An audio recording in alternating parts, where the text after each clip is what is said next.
वहिनी, सगळे घरातले उपाशी आहेत, कोणी काही खाल्लेलं नाहीये. असू देत. आणि युवराज घरात नसताना अख्खं घर कसं सुनं सुनं वाटतंय कळत नाहीये का तुला? आणि त्याची काहीही चूक नसताना त्याला मिळाली ना शिक्षा. मग आता घरातल्या सगळ्यांनी शिक्षा भोगायची, राहायचं उपाशी. ज्यांच्यामुळे झालंय ना त्यांच्यावर उपासमारीची वेळ आणणार ही पद्मिनी खांडेकर. आहेत का दोघे बाहेर? कुठे जाणार? तारिणी एवढी स्वाभिमानी आहे की ती माहेरी नाही जाणार. मी नाही जेवू शकत बॉस. थोडं काही मला जेवण जाणारच नाही. माझ्या घरात सगळे उपाशी असताना मी कशी जेवू? निशीची रडून रडून काय अवस्था झाली असेल कोणास ठाऊक. बाबांची तब्येत बरी नाहीये, त्यात त्यांना हा आणखीन एक धक्का पचवावा लागणार आहे. पद्मिनी काकू सुद्धा कशा असतील काय माहिती. कितीही काहीही झालं ना तरी ती एक आई आहे. आपल्या पोटच्या पोराबरोबर असं झालेलं असताना त्यांची तरी काय अवस्था असणार आहे. आणि घरात ही सगळी परिस्थिती असताना आमच्या घशाखाली तरी घास कसा काय उतरणार आहे. पण तुम्ही खाल्ल्याशिवाय मी इथून जाणार नाहीये. कत्री प्लीज जा. ठीक आहे, मग आम्ही पण उपाशी राहतो. देनवर सुद्धा कोणी खाल्लेलं नाहीये, सगळेच थांबले आहेत. पण का? तुम्ही दोघे इथे बाहेर असताना आम्हाला कसं जेवण जाईल बॉस? प्लीज थोडं खा. वहिनी, आता उगाचच वाद नको. तुम्ही काढलाय ना त्यांना घराबाहेर. नाही म्हणजे आता त्यांना चांगली अद्दल घडली असणार. कशाला उगाच त्यांच्या तोंडी लागायचं. आहेत ना घराबाहेर दोघं. मग आता या घराच्या आसपासही फिरकावंसं वाटणार नाही अशी अवस्था करणार आहे मी त्यांची. ते दोघे किती पाताळी अंतरी आहेत ना हे लवकरच कळेल सगळ्यांना. कत्री, हे आमचं घर आहे. मी सून आहे या घरची. आणि घरात ही परिस्थिती. बॉस, आपली टीम पण एक कुटुंब आहे ना.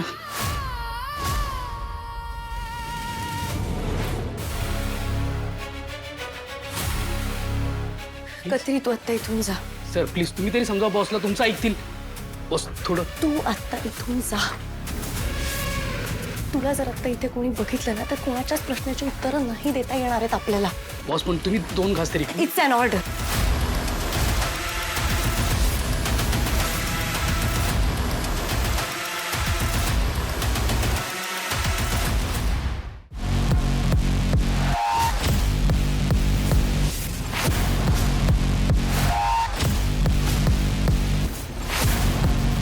काकू, निशी कशी आहे? ही खोटी काळजी दाखवण्याची काही गरज नाही. तुझा खरा चेहरा आलाय सगळ्यांसमोर. तुम्ही काही म्हणालात तरी तिला वाटणारी काळजी ही खरी आहे. आणि म्हणून तुम्ही घराच्या बाहेर थांबलात हो ना? मला वाटलं गेला असाल बेलसरेंच्या खुराड्यात किंवा अनाथ आश्रमात. नाही, पण कसे जाल तुम्ही? गोचिड आहात ना. खांडेकरांच्या घराला लागलेली गोचिड म्हणून अजूनही या घराला चिटकून आहात. आपली माणसं ओरडली म्हणून कोणी नाती किंवा घर सोडून नाही जात का? काय बोलतेस? आपली माणसं कुठली? या घरासाठी तुम्ही उपरे होतात, आहात आणि कायम राहाल. तसंही पुन्हा या घरात तुमचं पाऊल पडू नये याची काळजी तुम्ही स्वतः घेतलेली.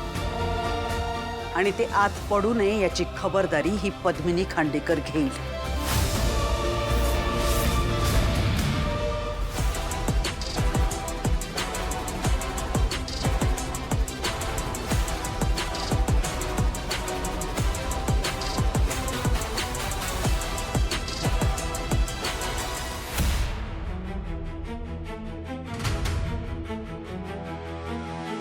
हे काय हे कुठली रूम आहे ही? आणि कशासाठी कशासाठी आणले मला इथे? रूम नाही अरे, हा पिंजरा आहे, पिंजरा.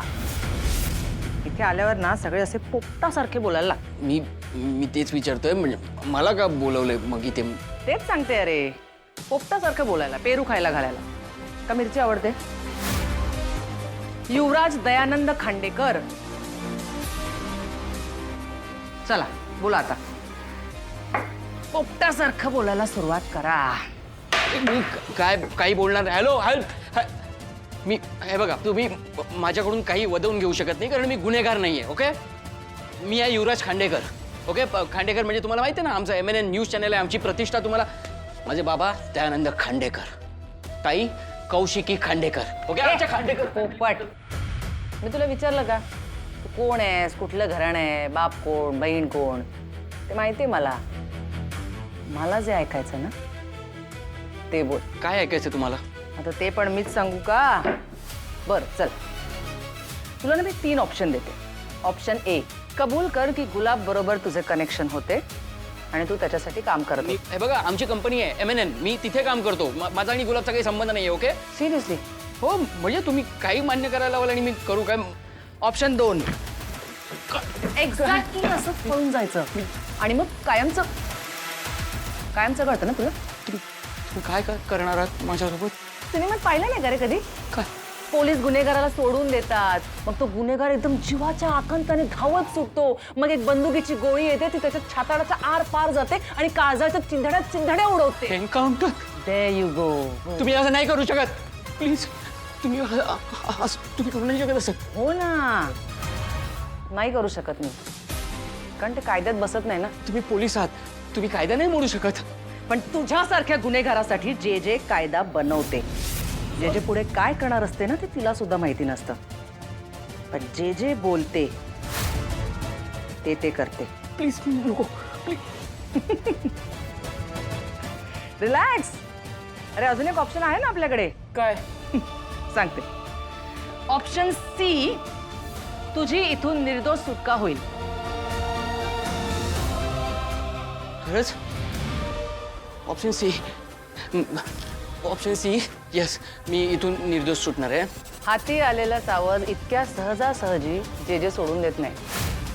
तुझा बाप, तुझी बहीण, अख्खं खानदान जरी बाहेर येऊन उभं राहिलं ना, ते आता काय तू सुटत नसतोस. मॅडम, कौशिकी खांडेकर तुम्हाला भेटायला आले. खांडे घ्या आता.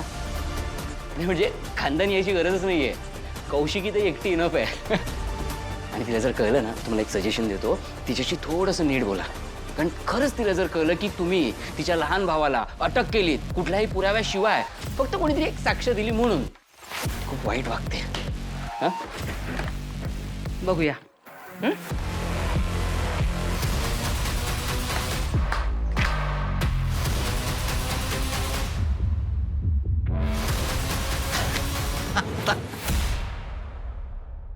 अहो काय करायचं या निशीचं? काय झालं? अहो कालपासून फोन केला नाहीये तिने. मी करते तर फोन उचलत नाहीये. फोन ठेवून कुठे गेली काय माहिती मुलगी.